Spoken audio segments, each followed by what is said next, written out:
This is Autoline Daily, the show dedicated to enthusiasts of the global automotive industry.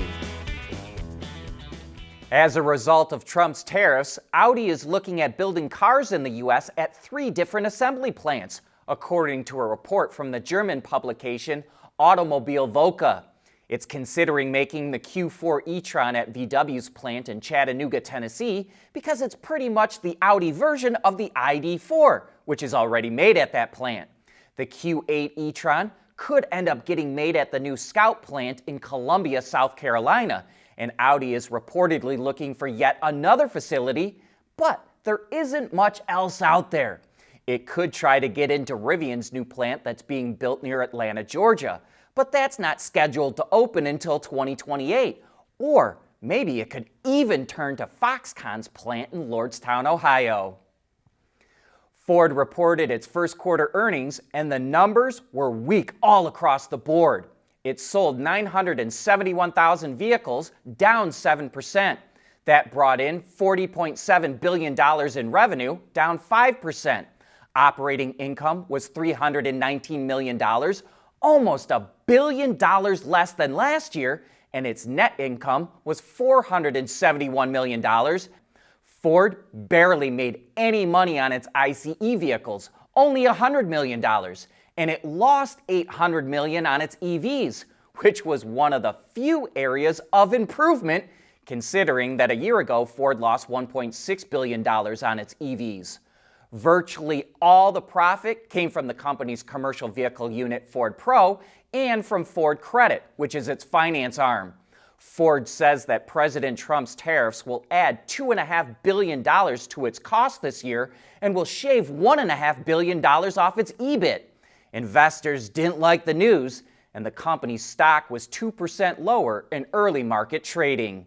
Meanwhile, Ferrari had a strong quarter. It sold 3,593 cars, up only 1%, but revenue was up 13% to almost 1.8 billion euros. Its operating profit shot up 23% to 542 million, and its net profit grew 17% to 412 million euros. In other words, Ferrari posted a higher operating profit than Ford and almost caught it in net profits, even though it sold 967,407 fewer vehicles. Stellantis and Renault are warning that they'll have to close plants if the European Union doesn't change regulations for small cars. In a joint interview with a French newspaper, Stellantis chairman John Elkann and Renault CEO Luca De Meo said they can't produce smaller, more affordable vehicles profitably because regulations are designed for bigger, more expensive cars. And if the rules don't change, Elkann and De Meo say they'll be forced to close plants. However, they didn't provide details about what regulations for small cars need to be updated. There's nothing wrong with heavy metal. Hey, lighten up. But with world-class composite material, Teijin Automotive Technologies makes vehicles lighter, safer, and more eco-friendly. Hey there, enjoy what you're watching? Then consider becoming an Autoline member. Just click the Join button on the Autoline Network YouTube homepage, or we've also set up a Patreon account under Autoline. Now, absolutely nothing will change with the content that we already provide you, but we're giving exclusive access to even more, like early viewing of Autoline exclusives, behind-the-scenes videos, and even live Q&As with John and I. GM announced a big promotion for Duncan Aldred. He's now the head of GM's North American operations. He joins GM's senior management ranks and reports to Rory Harvey, who's the president of GM's global markets. Before this promotion, Aldred ran Buick and GMC, and more recently was in charge of GM's commercial operations, including OnStar and GM Energy, the company's home charging and energy storage business. Waymo currently gives more than 250,000 paid robotaxi rides a week in the 4 cities that it operates in, and it plans to add 3 more by next year. So, in order to service those markets, it's going to need to expand its fleet.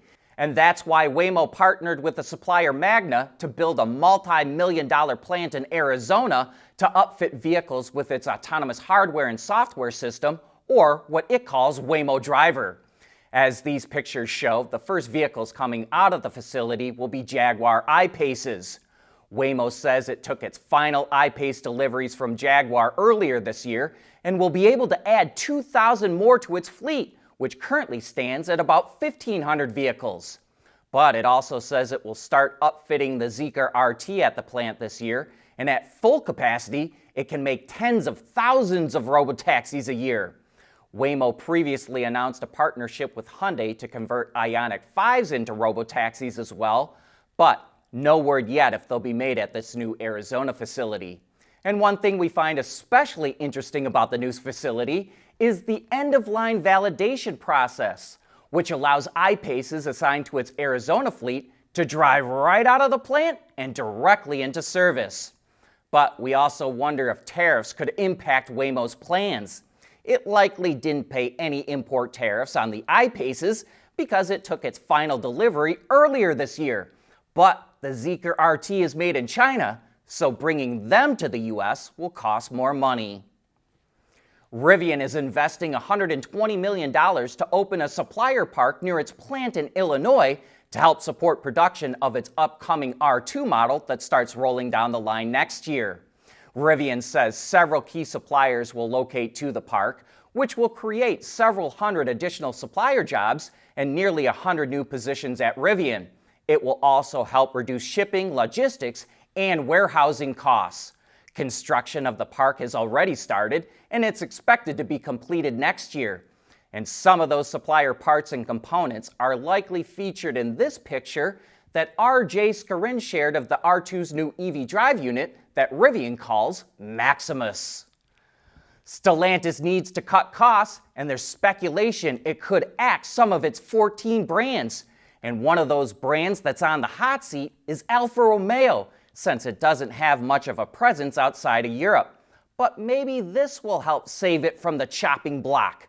Alfa says its global deliveries in the first quarter were up 29% compared to a year ago, and that it sold 8,700 vehicles in March, which was its best month since June of 2019.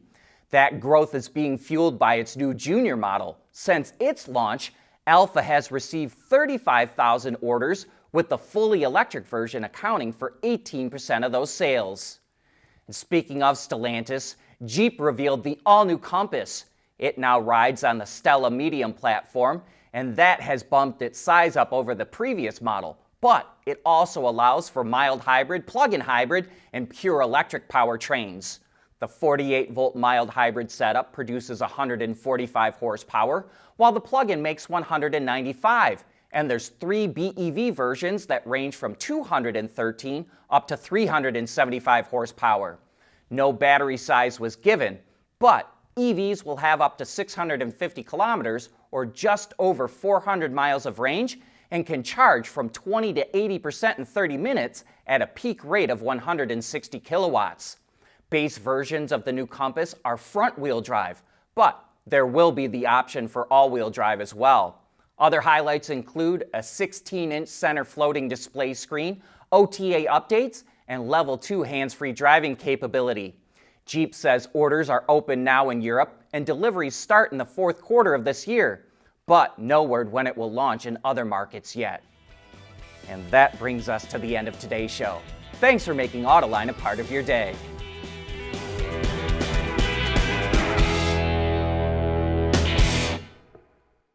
Autoline Daily is brought to you by Intrepid Control Systems. Over-the-air engineering boost your game. Teijin Automotive Technologies, the formula for better mobility. And by